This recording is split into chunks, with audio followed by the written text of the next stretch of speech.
Okay guys, welcome to another video. This one is sort of a follow-up to a previous video that I did covering the recent distribution cut that RioCan REIT made. And near the end of that video, my recommendation was that there are probably better places to put your money. I still feel that way, and I decided I should do a follow-up video to try to help you identify what those better places might be. And so this video is all about the process that I have used to try to find alternative stocks when an investment goes bad. It's all based on screening using one of my favorite tools. And let me show you what I do. You have to pay attention to your money.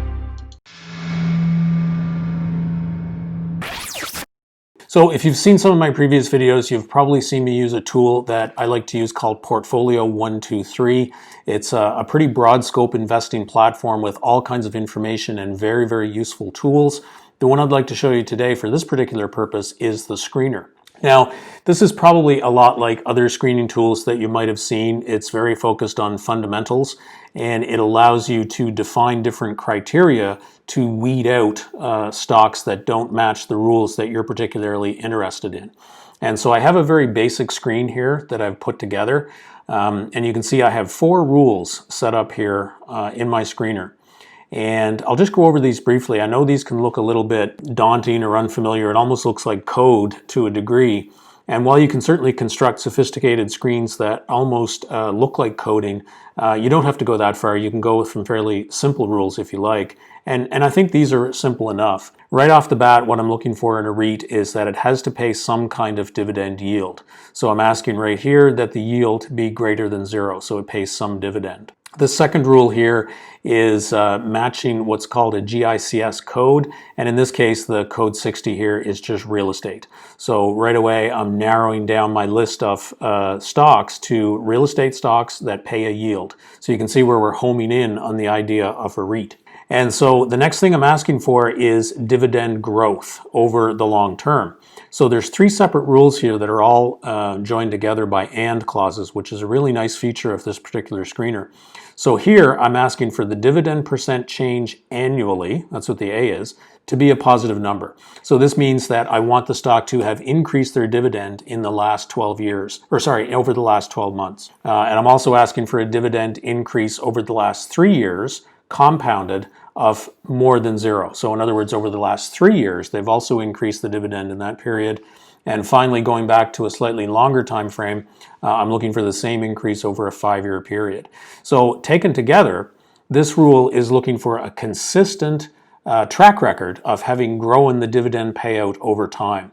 So what I've found in my investing is that for any sort of dividend paying stocks, and it also applies to REITs, is that a consistent history of a dividend that has increased over the last few years is a really good indicator that they are going to continue to increase that dividend in the future. Certainly not a guarantee, but it's a really, really strong indicator, and it's one that I look for when I do this type of screening. And the 4th rule here is something that I added to filter out a particular stock that I know is absolutely going to appear on the screen, and this is ticker symbol CRT.UN. This is the Canadian Tire Specialized REIT.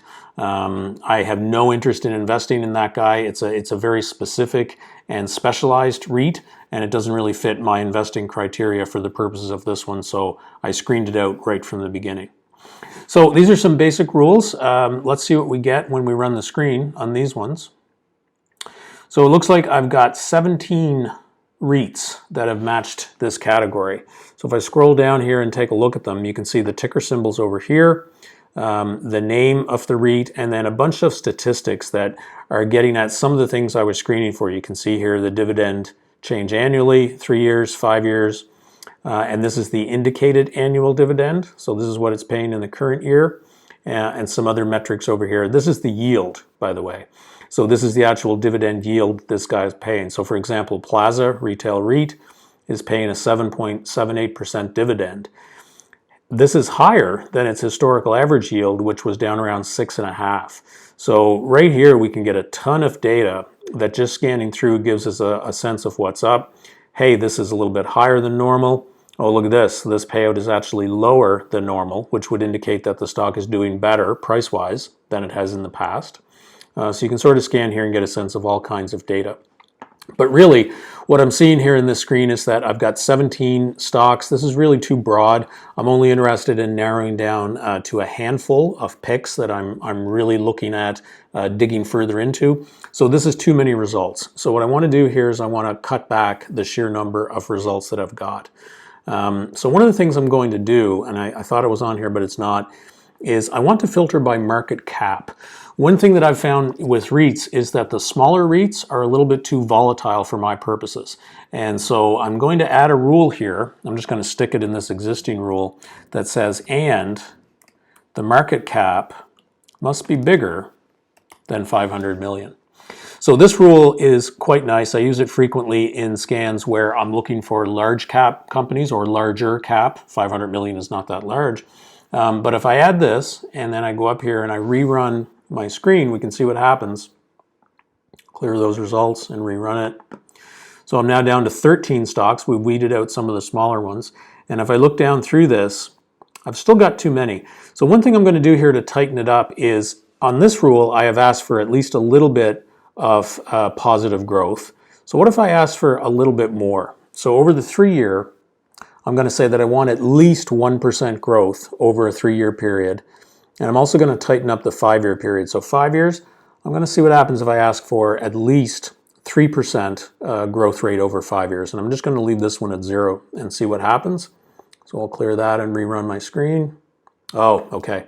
So there, I've gotten down to 5 stocks, which is a pretty manageable number. And when I scan through this list, I recognize these names. You know, I've looked at these REITs before, and I do think they're very good candidates. So this makes sense to me that the screen is pulling back. And these guys have posted growth over the long term, right? So you can see here that Granite, for example, they only grew the dividend by 2.6% this year, but over the longer term, they've had higher growth numbers than that. And certainly here you can see on Brookfield, there's their very impressive increase this year. Before the pandemic, I suppose. But even back 5 years, they've posted some really nice numbers. That's fantastic growth in the dividend for a REIT. Typically, REITs don't post that kind of growth. So this is really the first step in screening for me. I like to get down to a nice, manageable list of candidates. Off the top of my head, I think these are all strong contenders for a place where I would put my money if I had money cashed out of selling something like RioCan. I could absolutely see putting it into these guys. But maybe I don't want to put it into all 5 of these. Maybe I want to target in a little bit more. That really fine-grained targeting is more than you can do in a screener. So there's another tool that I use over here at Portfolio 123 called the Stock Comparison Tool. And so I've set this up already with these 5 stocks. So if I flip over to this tab, you can see a nice column-by-column comparison of all kinds of metrics for these 5 symbols that I've added here. And I'm able to compare them on all kinds of different metrics. So I have a section here for dividends. I can compare the yield across the board. I can compare the earnings growth rate over a 5-year period. I can look at the payout ratio. There's a number of things here that I can dig into. And so when you see a check mark beside a metric, that means that this particular symbol is the winner in that particular category, right? So we can see over here that InterRent won out on 5-year EPS growth, for example. That's a very impressive number. And you can call these red numbers sort of draw your eye too, where you can see that Brookfield over the last 5 years has actually contracted their earnings a little bit. So that's kind of concerning. So I love doing this. I love looking at the comparison. It's a great way to look at stocks and consider them head to head. So you get down here, there are some metrics on a growth basis here where we can see both the dividend growth, earnings growth, and projected earnings growth. So there's an interesting story here, I think, with Brookfield. We know that their earnings have contracted over the last 5 years, but analysts are projecting some pretty darn impressive growth on a go-forward basis. The only one that seems to be projected to contract earnings on a go-forward basis is Granite, which I actually didn't know. That's kind of concerning that there's actually a slightly negative growth projection for this guy.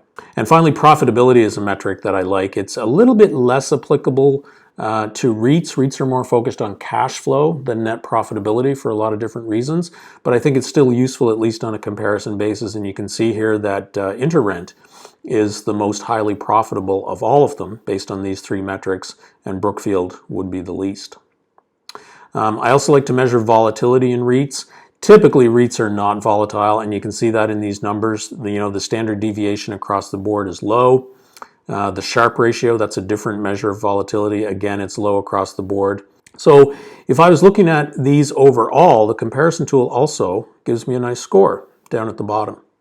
So I've talked in previous videos about the difference between ranking and screening. And so this gets to a combination of the two. I'm able to screen for stock candidates that I'm interested in, and I'm also able to do some basic ranking. So after I've screened them, I can then sort according to these criteria and pick out the winners here.